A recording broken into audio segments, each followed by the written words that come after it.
हम पिछले 1.5 साल से पैंडेमिक से मतलब पूरी दुनिया इसमें मुब्तला हो गई है।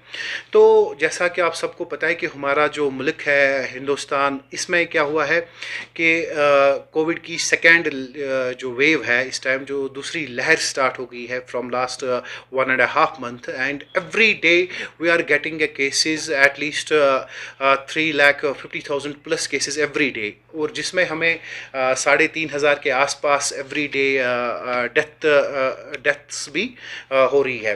तो अब हम अपने कश्मीर की बात करेंगे तो कश्मीर भी इससे अभी बचा हुआ नहीं है, लेकिन किसी कहीं हद तक यहाँ पर एडमिनिस्ट्रेशन जो है उन्होंने पहले से ही लॉकडाउन लगाया हुआ है। तो उस चीज़ की वजह से हम अभी भी बाकी स्टेट्स के मुकाबले में अभी बहुत सेफ एंड सिक्योर है, मगर यहाँ पर भी अभी 5,000 के आसपास इस केस एवरी डे आ रहे हैं। तो अब यहाँ पर आज हम बात करेंगे कि इस कोविड से हम कैसे बच सकेंगे। जैसा कि अगर हम कोई भी इंसान हो, कोई भी बंदा हो जिसको ये पता चले कि मेरा जो दुश्मन है इसके पास क्या हथियार है और ये मुझे कैसे अटैक करेगा, जब हमें ये पता चलता है तो हम इस पे एक अवेयर हो जाते हैं, उसके खिलाफ अपनी स्ट्रेटजीज बनाते हैं। तो उस दुश्मन को मारने के लिए हम अपनी स्ट्रेटजीज तैयार करके उस पर अपने आप को बचा सकते हैं, डिफेंड कर सकते हैं। तो same is the case with this virus. ये हमारी जिस्म के लिए एक दुश्मन है हमारा। जो वायरस जब हमारे अंदर कोई भी इससे जब हमें इसके बारे में पता चलेगा, जैसा कि हमें अब आज इसके बारे में पूरा पता है कि इसका नाम नोवल कोरोना वायरस है या कोविड-19 है, प्लस अगर हमें इसकी स्ट्रेटजीज भी अब पता चली है कि ये किस पे हमें अटैक करता है। सिंपली ये हमारी लंग्स पे अटैक करता है, और हमारी लंग्स में क्या करता है, ये इन्फ्लेमेशन क्रिएट करता है। जब हमारे लंग्स में इन्फ्लेमेशन होती है, उसकी वजह से जो हमारे पेशेंट्स होते हैं ये एस्थमेटिक सीवियर एस्थमेटिक अटैक आ जाता है, जिसकी वजह से आप सबको पता ही है कि हमारे पेशेंट्स आज उस सीवियर अटैक की वजह से ऑक्सीजन थेरेपीज़ पे है या किसी पेशेंट्स को वेंटिलेटर्स की ज़रूरत पड़ती है। अगर हम अब इन पेशेंट्स को, अपने दुश्मन को कैसे बचा सकते हैं, सिंपल सा लॉजिक है। एज ए माइक्रोबायोलॉजिस्ट मैं आपसे बात करूंगा। एक सिंपल सा लॉजिक है कि ये जो वायरस है, कोई भी वायरस होता है, बैक्टीरिया होता है, फंगस होता है, बॉडी में सिर्फ एक चीज़ से ग्रो करता है, वो होता है ग्लूकोज। अगर हम यहाँ पर एक चीज़ करें कि इसका हम ग्लूकोज, जो हमारा दुश्मन है, जो ये वायरस है कोविड-19 जो कोरोना वायरस है, इसका ग्लूकोज हम स्टॉप करते हैं बॉडी में, तो उस चीज़ की वजह से क्या होगा कि 4 से 5 दिन के अंदर अंदर हम इस वायरस से छुटकारा पा सकते हैं। तो अब ये ग्लूकोज हम कैसे अपनी बॉडी में स्टॉप करें, तो हमें पहले ही इसकी जो फूड्स है जिसमें लास्ट पे ग्लूकोज निकलता है, तो वो चीज़ें बंद करनी है हमें। जो भी ये पेशेंट्स होते हैं इनको राइस बंद करना है, चपातीज़ बंद करनी है, इवन डायरेक्ट मिल्क बंद करना है, उसके साथ साथ जूसेस बंद करने हैं। तो इन चीज़ों का जो लास्ट में प्रोडक्ट होता है वो ग्लूकोज होता है बॉडी में। तो ये ग्लूकोज जब इस वायरस को मिलता है, तो ग्लूकोज ही एक ऐसा चीज़ होती है जिसकी वजह से इन्फ्लेमेशन स्टार्ट हो जाती है, और जब इन्फ्लेमेशन लंग्स में स्टार्ट हो जाएगी तो सीवियर एस्थमेटिक अटैक, हम ऑक्सीजन पे डिपेंडेंट हो जाते हैं। तो ये चीज़ें हमें अवॉइड करनी है। अब क्वेश्चन यहाँ पर उठता है कि अगर हम ये चीज़ें खाना अवॉइड कर दें, जब हम इस कोविड पॉजिटिव पेशेंट, जब हमें कोविड पॉजिटिव रिपोर्ट आ जाती है, अगर हम ये चीज़ें बंद करें तो खाएंगे क्या। तो सिंपली हमारी बॉडी में क्या होता है, इम्यूनोग्लोबुलिन्स होते हैं। इम्यूनोग्लोबुलिन्स जो होता है ये हमारी इम्यूनिटी को बिल्ड करता है। तो कहाँ से ये इम्यूनोग्लोबुलिन आता है? इम्यूनोग्लोबुलिन हमें मिलता है प्रोटीन से। तो हमारे जो पेशेंट्स हैं, कोई भी इस महामारी में मुब्तला हो जाए तो उसको क्या करना है, जो ग्लूकोज वाले जो फूड्स है वो बंद करने हैं। तो यहाँ पर हमें प्रोटीन डाइट लेना है। प्रोटीन डाइट में क्या आता है, मीट आता है, चिकन आता है, एग्स ले सकते हैं हम, मगर अगर यहाँ या हम कर्ड ले सकते हैं, चीज़ ले सकते हैं। तो अगर हम यहाँ पर अब देख ले, जो भी प्रोटीन रिच डाइट होता है, इसकी वजह से पेशेंट्स को कॉन्स्टिपेशन हो सकती है। ठीक है, तो कॉन्स्टिपेशन से बचने के लिए हमें इसके साथ हमें फाइबर्स चाहिए। तो फाइबर्स में क्या क्या आता है, फाइबर्स में हम सब्जी ले सकते हैं, ग्रीन वेजिटेबल्स ले सकते हैं, सैलड ले सकते हैं। लेकिन यहाँ पर भी एक चीज़ का ख्याल हमें रखना है कि जो ज़मीन के नीचे से सब्जियाँ जो होती है, लाइक पोटैटोज़ होते हैं, गाजर होती है, वो चीज़ें नहीं लेनी है। उसमें क्या होता है, उसमें फ्रैक्टोज होता है, और फ्रैक्टोज भी ग्लूकोज का एक फॉर्म है।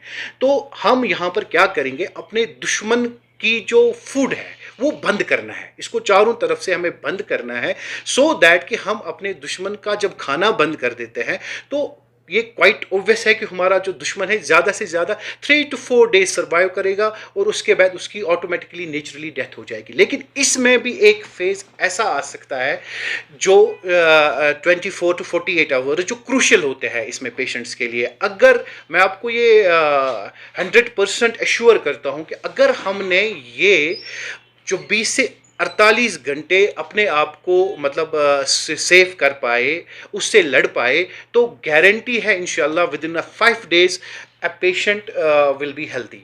5 दिन के अंदर अंदर ये वायरस ऑटोमेटिकली ख़त्म हो जाएगा। हमारा जो ये वायरस है, जो इन्फ्लेमेशन है, जो ऑक्सीजन की ज़रूरत है, वो ख़त्म हो जाएगा।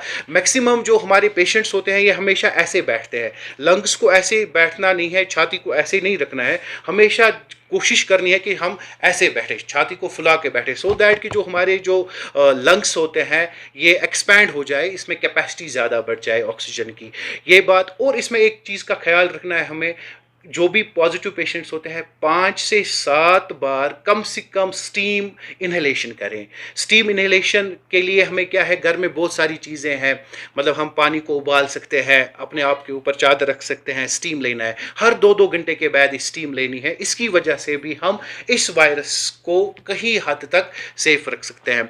अब यहाँ पर बात उठती है वैक्सीन की, वैक्सीन जो कि बहुत एक इंपॉर्टेंट क्वेश्चन है। As a doctor, as a microbiologist मैं आपको ये कहना चाहता हूँ कि vaccines are safe and sound. हमारे पास और कोई इस टाइम कोई भी हथियार नहीं है इसके बरअक्स विदाउट वैक्सीन। एक वैक्सीन ही एक ऐसी चीज़ है जो हम लगाकर अपने आप को एक प्रोटेक्ट कर सकेंगे इस वायरस से। ये भी ज़रूरी नहीं है कि आप लोगों ने वैक्सीन किया, अब आप बाहर घूमेंगे, मास्क नहीं पहनेंगे, बाकी चीज़ें करेंगे तो उसकी वजह से आपको कोविड नहीं हो सकता है। 110% कोविड हो सकता है, दोबारा आपके पास इन्फेक्शन हो सकता है, लेकिन आपके सीवियर होने में आपको मतलब ऑक्सीजन सपोर्ट की ज़रूरत पड़ने, वहाँ से आप बच सकते हो। अटैक पॉजिटिव आप आ सकते हो लेकिन आप उतने बीमार नहीं हो जाओगे जितने बीमार आप विदाउट वैक्सीन आपके चांसेस होते हैं। तो वैक्सीन हमें बचा सकता है। तो मेरी एक गुजारिश होगी हमारे यूथ के साथ, इस क्योंकि गवर्नमेंट ने भी अब ये किया है कि 18 साल से 45 साल तक जो भी एज ग्रुप है उनके लिए वैक्सीन अवेलेबल है, ऑनलाइन रजिस्ट्रेशन होती है, तो वो आप वैक्सीन ले सकते हैं। लेकिन यहाँ पर अब एक दूसरी चीज़ है हमारे कश्मीर में, जैसा कि आपको पता ही है कि शब कदर आ रही है, ईद आ रही है, तो यहाँ पर मैं अपने अवाम से अपील करना चाहता हूँ कि हमारी कश्मीर अभी बहुत सेफ़ एंड सिक्योर है बाकी स्टेट से, क्योंकि यहाँ पर अब फ्रॉम लास्ट फ्यू डेज़ इसका जो वेरिएंट है, अब जो इस टाइम करंटली वेरिएंट चल रहा था, ये 3 टाइम्स मोर पावरफुल था जो पहले कोविड-19 का वायरस पाया गया था वुहान शहर में। तो अब जो रिसेंटली 3 स्टेट्स में, उत्तराखंड है, उसमें कर्नाटका है और भी एक स्टेट है जहाँ पर एक नया वेरिएंट पाया गया, जो भी रिसर्च साइंटिस्ट्स है वो बोलते हैं, रिसर्चर्स बोलते हैं कि ये 15 टाइम्स मोर पावरफुल है जो आज की लहर चल रही है। तो हमें अपने आप खुद ही सोचो कि जो इस टाइम 3 टाइम्स पावरफुल था पहले से, कि कितने पेशेंट्स की डेथ हो रही है, कितने पेशेंट्स ऑक्सीजन सपोर्ट पे है। अब जो 15 टाइम्स मोर पावरफुल वेरिएंट अब आया है तो उससे क्या होगा, तो उससे बचने के लिए हमें क्या करना है, सोशल डिस्टेंसिंग का ख्याल रखना है। और जो टिप्स मैंने बोली है, प्रोटीन रिच डाइट लेना है, कार्बोहाइड्रेट्स कंप्लीटली बंद करने हैं, ग्लूकोज डाइट कंप्लीटली बंद करना है कुछ दिन के लिए, सो दैट कि अगर हम इस दुश्मन को, इस वायरस को, एक फूड जिसकी वजह से कोई भी ग्रो करता है, हर कोई इंसान, हर कोई वायरस, हर कोई माइक्रोब्स, हर कोई फंगस, कोई भी ग्रो करता है ग्लूकोज की वजह से। अब जब हमने उसको ग्लूकोज स्टॉप कर दिया, प्रोटीन्स दे दी, अपनी इम्यूनिटी बढ़ा दी, तो ओबियसली वो 4-5 दिन के अंदर अंदर ख़त्म हो जाएगा।